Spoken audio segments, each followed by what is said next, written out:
So hey guys, welcome back. This is Anmol Shukla and a very warm welcome to my YouTube channel History with Me. आज के इस lecture में हम बात करने जा रहे हैं एडवर्टाइजिंग गोल्स की, यानी कि हम आ गए हैं पार्ट 5 में, करते हुए पार्ट 1, पार्ट 2, पार्ट 3 और पार्ट 4। तो अगर वो वाली वीडियो यानी कि पार्ट 1 से पार्ट 4 आपने नहीं देखा है और डायरेक्टली आप आ गए हो पार्ट 5 में, तो कहीं ना कहीं कंफ्यूजन्स जो हैं दिमाग में आपके रहने वाली हैं।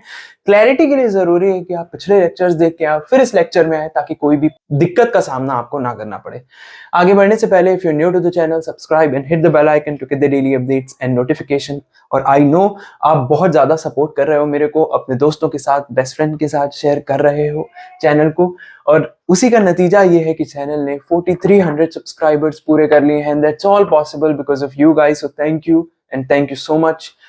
So let's start today's lecture. साथ ही टेलीग्राम ग्रुप को भी आप ज्वाइन कर लें, डिस्क्रिप्शन बॉक्स में आपको लिंक मिल जाएगा। इंस्टाग्राम पे मुझे फॉलो कर सकते हैं मुझसे पर्सनली कनेक्ट करने के लिए। लेट्स स्टार्ट और समझते हैं कि भाई एडवर्टाइजिंग गोल्स क्या है। कभी भी हम अपनी लाइफ में भी जनरली अगर हम बात करें, इस टॉपिक को छोड़ दें, तो गोल्स हम कब सेट करते हैं या ऑब्जेक्टिव्स जो हैं हम अपने लाइफ के कब सेट करते हैं? जब हमें एक सिस्टमैटिक मैनर में काम करना हो, जब हमें अपने आप को पर्पस ड्रिवन बनाना हो, ताकि कहीं ना कहीं हम प्रोसेस में आगे बढ़ते हुए कहीं ना कहीं डिस्ट्रैक्ट ना हो पाए। इसलिए हम कहीं ना कहीं गोल्स सेट करते हैं, ऑब्जेक्टिव सेट करते हैं, ताकि कुछ स्ट्रेटजीज की मदद से आगे बढ़ सकें आप। यानी कि if you are aware of your objectives और goals, you can then accordingly make plans, or you can the strategies to work things out। और इस चीज के लिए गोल्स और ऑब्जेक्टिव सेट करना और बनाना बहुत जरूरी है। ठीक उसी तरीके से एडवर्टाइजिंग गोल्स भी होते हैं कि भाई आपके एडवर्टीजमेंट को आप कहां पर टारगेट करना चाह रहे हैं, उससे भी पहले आपको गोल्स तैयार कर लेने, ऑब्जेक्टिव्स तैयार कर लेने हैं, ताकि फर्दर आप प्लान्स और स्ट्रेटजीज बना सके उन ऑब्जेक्टिव्स को पूरा करने के लिए। यानी कि ऑब्जेक्टिव्स और गोल्स आपको मदद करते हैं कि फर्दर आप सिस्टमैटिक मैनर में स्ट्रेटजीज बना के अपने प्रोसेस को और कहीं ना कहीं उन ऑब्जेक्टिव्स और गोल्स को पूरा कर सके। So that's what I want to tell you कि भाई if you are aware of your objectives, if you are aware of your goals, you can then make plans accordingly. But अगर आप objectives और goals से ही नहीं अपने रूबरू हैं कि भाई ये मेरे ऑब्जेक्टिव्स हैं, ये मेरे गोल्स हैं, तो कहां से आप प्लान्स और स्ट्रेटजीज बना सकते हैं उसके लिए?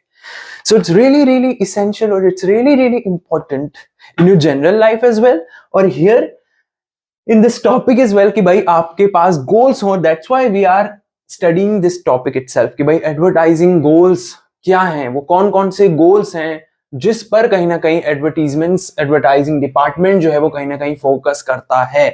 एडवर्टीजमेंट्स बनाए जाते हैं तो भाई ये उनके गोल्स हैं और ये गोल्स उन्हें पूरे करने हैं। So let's understand advertising goals. I hope आपके दिमाग में ये चीज बस गई होगी कि भाई अगर आपको ऑब्जेक्टिव्स और गोल्स आपके पता है, तो आप फिर फर्दर प्लान बना सकते हो आगे के लिए उन ऑब्जेक्टिव्स और गोल्स को अचीव करने के लिए, पूरा करने के लिए। Now you need to understand this thing as well कि भाई हर company, depending upon the nature of the company, the type of the business, the type of the industry, हर कंपनी के गोल्स अलग अलग होंगे। ऐसा तो नहीं कि हर कंपनी का एबीसीडी कंपनी है ये चार, और इन सबके गोल्स एग्जैक्ट सेम होंगे, नहीं, सब में वेरिएशंस होंगी, सबके गोल्स डिफरेंट होंगे। क्यों? क्योंकि कंपनी ही अलग है, डिफरेंट नेचर है कंपनीज का, डिफरेंट बिजनेस है, डिफरेंट इंडस्ट्री है, यूनिक वे है उनका सेलिंग का। सो डिफरेंट कंपनीज में have different advertising goals based on their unique needs and priorities. That's what I am telling you.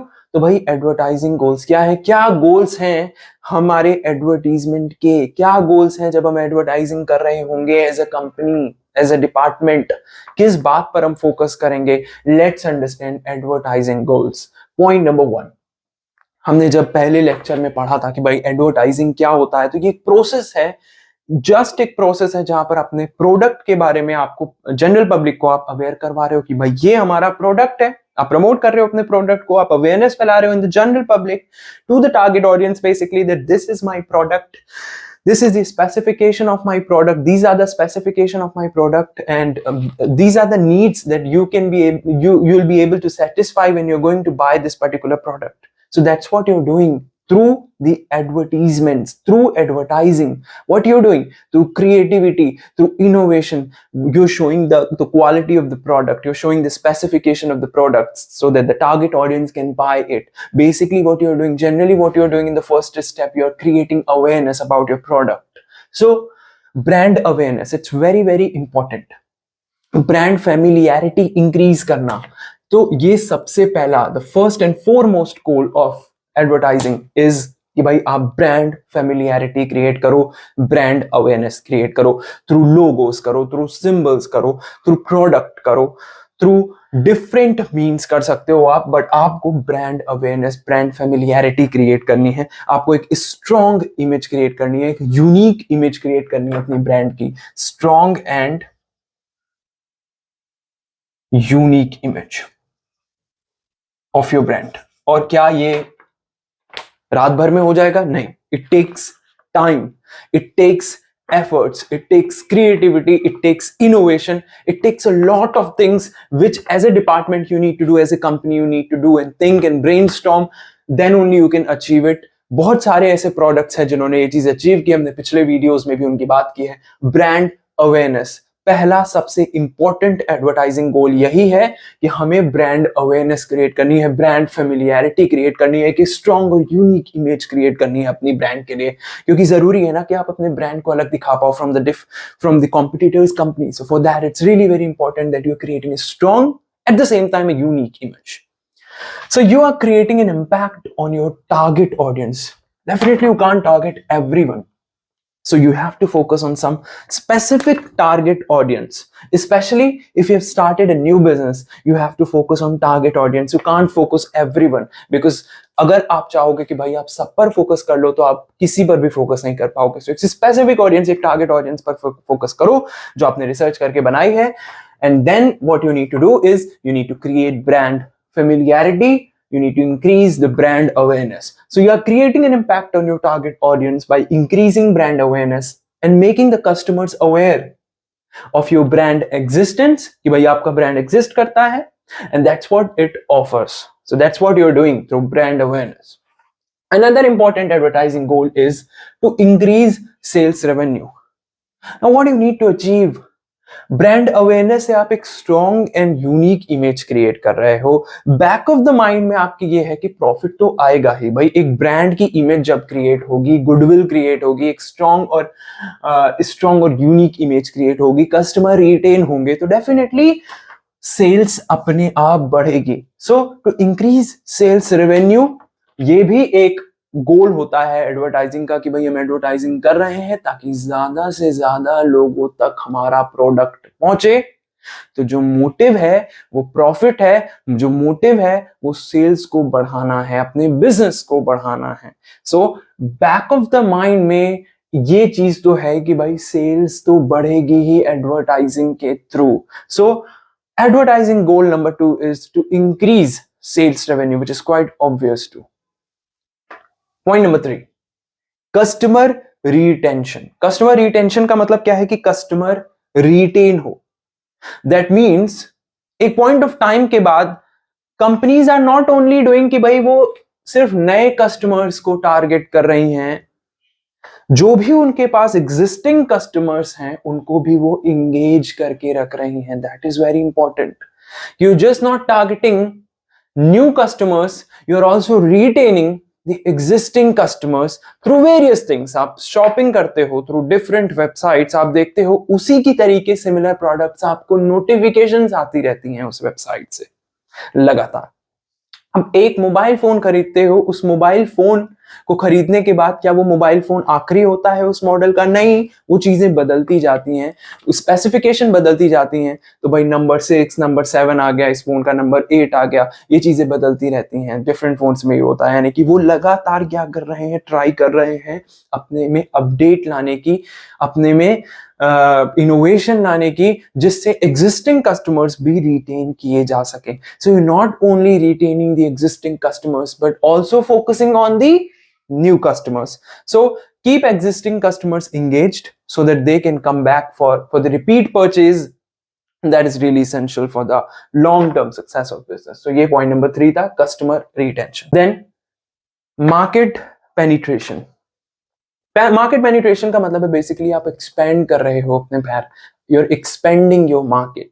So if a company wants to expand its market share, अगर company चाहती है कि वो अपने market share को expand करे इन an existing market, so advertising उसमें एक इंपॉर्टेंट रोल प्ले कर रही है, क्योंकि एडवर्टाइजिंग के थ्रू आप अवेयर करवा रहे हो अपने प्रोडक्ट के बारे में थ्रू डिफरेंट मीन्स में भी। आप अभी तक यूज कर रहे थे सिर्फ रेडियो का, मे भी यूज कर रहे थे अभी लोकल न्यूज़पेपर का, बट आपको दिखा थोड़ा scope, so now you are using help of television for the means of communication, और डिजिटल एडवर्टाइजिंग का आप इस्तेमाल कर रहे हो, यानी कि आप अपने प्रोडक्ट को कहीं ना कहीं ग्लोबली इंक्रीज कर रहे हो, या मे बी नेशनल किसी कंट्री में ही स्पेसिफिकली इंक्रीज कर रहे हो। सो दैट्स व्हाट कि भाई ये मार्केट पेनिट्रेशन है, कि if a company wants to expand its market share in an existing market, तो वो ऐसा करती है थ्रू मार्केट पेनिट्रेशन। इसको मार्केट पेनिट्रेशन करते हैं, कहते हैं। पांचवा पॉइंट है एडवर्टाइजिंग गोल का। पांचवा एडवर्टाइजिंग गोल है डिफरेंशिएशन, क्योंकि भाई आप किस तरीके से अपने प्रोडक्ट को डिफरेंशिएट करते हो, किस तरीके से आप अलग हो, आपका ब्रांड किस तरीके से अलग है। आप देख रहे हो कि अब एक टूथपेस्ट का ब्रांड है, तो उसमें अब टूथपेस्ट है एक प्रोडक्ट, तो उस टूथपेस्ट में आप डिफरेंट ब्रांड्स आपको दिख जाएंगे, आप जानते हो कौन कौन से ब्रांड्स हैं, बट उसमें सबसे पहले जब भी आपके दिमाग में पेस्ट आता है तो एक सी नाम का जो प्रोडक्ट है, ब्रांड है, वो आपके दिमाग में तुरंत आ जाता है। उसने इस तरीके की ब्रांड फेमिलियरिटी क्रिएट कर रखी है, इस तरीके के एडवर्टीजमेंट्स कर रखे हैं कि आपको जैसे ही पेस्ट आपके दिमाग में आता है आपको वही नाम आता है सी नाम के प्रोडक्ट का। सो ये डिफरेंशिएशन हुआ। आपको नूडल्स दिमाग में आते हैं तो आपको एक ही चीज है जिसका नाम आपको याद आता है। आपको कोल्ड ड्रिंक्स दिमाग में आती हैं तो आपको एक या दो ही कोल्ड ड्रिंक्स हैं या दो तीन कोल्ड ड्रिंक्स हैं जो दिमाग में आती हैं। डिफरेंशिएट करना जानते हैं वो। सोप्स आप बोलते हो तो भाई बहुत सारे ब्रांड्स हैं सोप्स के लिए, बट हर ब्रांड अपने आप को यूनिक दिखाता है, ब्रांड सेम नहीं है। एक दिखाता है कि भाई मेरे ब्रांड में, मेरे सोप में खुशबू जो है वो नेचुरल फूलों से बनी है। एक दिखाता है कि जर्म्स को वो पूरी तरीके से हटा देता है, 99.9% जर्म्स जो है वो खत्म कर देता है। यानी कि हर ब्रांड अपने आप को अलग दिखाने की कोशिश करता है, एंड दैट्स व्हाट डिफरेंशिएशन है। And it's very important for you as a business कि आप अपने ब्रांड को अलग दिखाओ, यूनिक दिखाओ, and that's what differentiation is. What you're doing here is you're showing how a brand or product is unique or different from competitors' product, and that's a key advertising objective. Last but not the least, advertising goal is repositioning. आपने देखा होगा इस case में एक famous brand था क्योंकि काफी famous था, काफी सालों से जो है वो चला आ रहा है, 90s से चला आ रहा है वो फेमस ब्रांड। तो उसमें एक सीन हुआ था कि अभी कुछ टाइम पहले रेसिज्म बहुत ज्यादा हो रहा था ब्लैक एंड व्हाइट का। तो उसके बाद उस ब्रांड ने और बहुत सारे ऐसे ब्रांड ने जो फेमस ब्रांड थे, उन्होंने अपना नाम उसमें फेयर हटा दिया और कुछ और रखने की कोशिश कर दी। बेसिकली जो रेसिज्म जिस चीजों से हो रहा था उस वर्ड को बेसिकली उन्होंने हटा दिया, कंसिडरिंग द फैक्ट कि ये चीज बहुत ज्यादा जो है वो देखने को मिल रही है और डिस्क्रिमिनेशन देखने को मिल रहा है इन द वर्ल्ड। तो मॉरली उन्होंने ये काम किया अपने ब्रांड के प्रति लोगों को अट्रैक्ट करने के लिए। That's what repositioning is, and advertising helps in repositioning as well. ये चीज आप बतला रहे हो to the general public through advertisement only. So that's why repositioning is one of the advertising goals, where advertising helps that in changing the image of a brand or helps in targeting new audience as well. So that's what all about advertising goals. क्या और भी advertising goals हो सकते हैं? Definitely होंगे। Comment करके आप मुझे बताओ कि और कौन कौन से एडवर्टाइजिंग गोल्स होते हैं। आई होप आपको ये लेक्चर समझ में आया होगा। नहीं आया है तो कमेंट करके वो पॉइंट बताओ, वो क्वेश्चंस उठाओ जहां पर आपको ये टॉपिक समझ में नहीं आया है। In the next video we are going to talk about PR, that is public relation. Till then, keep studying, keep supporting, take care.